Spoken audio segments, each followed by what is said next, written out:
जा त्या गोसाव्याला घेऊन या माझ्याकडे. बुलाव उस गोसावी को. भोलेनाथा, माझा नवस मनातल्या मनातच जिरणार की काय? महाराजांनी तुम्हाला आत बोलावलं.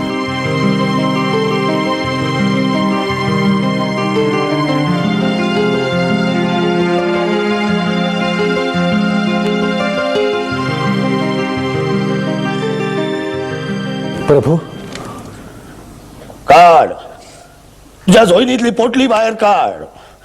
3 महिने जपून ठेवली होतीस ना, मग काढ बाहेर, काढ. महाराज, महाराज तुम्ही धन्य हो. माझ्या मनाची इच्छा ओळखली तुम्ही. अरे आता कशाला लोळण घेतेस? नवस बोलताना लाज नाही वाटली तुले? काढ बाहेर, काढ काढ. महाराज, नवस फेडतो.